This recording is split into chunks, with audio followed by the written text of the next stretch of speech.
புதுச்சேரியில் பாஜகவைச் சேர்ந்த ஆதிதிராவிடர் நலத்துறை அமைச்சர் சாய் சரவணகுமார் தனது பதவியை ராஜினாமா செய்துள்ளார். புதுச்சேரியில் அமைச்சர்களை மாற்ற பாஜக திட்டமிட்டுள்ளதாக தகவல் வெளியான நிலையில் ஆதிதிராவிடர் நலத்துறை அமைச்சர் சாய் சரவணகுமார் தனது பதவியை ராஜினாமா செய்துள்ளார். அவர் தனது பதவியை ராஜினாமா செய்ததற்கான கடிதத்தை முதலமைச்சர் ரெங்கசாமியிடம் வழங்கினார்.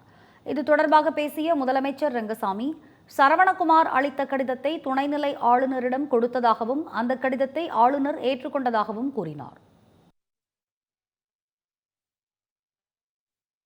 நம்முடைய மாண்புமிகு சாய் சரவணன் அவர்கள் தனக்கு விடுவிக்கணும்னு கேட்டிருந்தார். அமைச்சர் விடுவிக்கணும்னு கேட்டிருந்தார். அதனுடைய கடிதத்தை அவர் கொடுத்த கடிதத்தை மத்திய நம்முடைய மேதகு துணைநிலை ஆளுநரும் அவர் விடுவிக்கணும்னு கேட்டிருக்காரு. விடுவிக்க அமைச்சர் விடுவிக்கணும்னு சொல்லிட்டு கடிதம் கொடுத்துருக்காரு. அரசியலமைப்பு சட்டப்படியும் டாக்டர் அம்பேத்கர் அவர்கள் சொன்ன அரசியல் சட்டப்படியும் சிறப்பாக வேலை செஞ்சேன். அதே போல சான்றோர்களும் ஆண்டோர்களும் பெருமைப்படுத்துற அளவுக்கு சிறப்பாக என்னுடைய பணியை மக்கள் பணியை சிறப்பாக செஞ்சேன். அமைச்சர் பதவியை சிரமமா செஞ்சேன். அமைச்சர் பதவியை உடனடியாக ராஜினாமா பண்ண சொன்னாரு.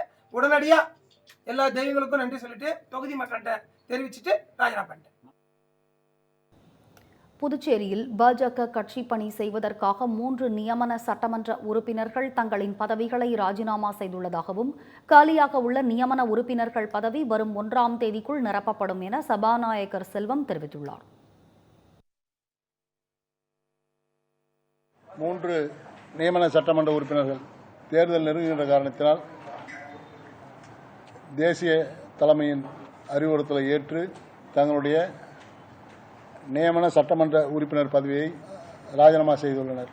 ராமலிங்கம், RB அசோக் பாபு, வெங்கடேசன் ஆகிய 3 நியமன சட்டமன்ற உறுப்பினர்களும் தங்களுடைய சட்டமன்ற உறுப்பினர் பதவியை ராஜினாமா செய்து கடிதம் கொடுத்துள்ளனர்.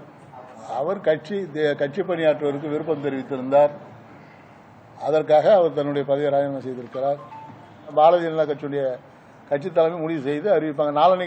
நாளைக்கு விட்டு நாளானைக்கு தெரிஞ்சிடும் உங்களுக்கு யார் நாமினேஷன் கொடுக்குறாங்க. 1ஆம் தேதிக்குள்ள முழுவதுமாக நிரப்பப்படும்.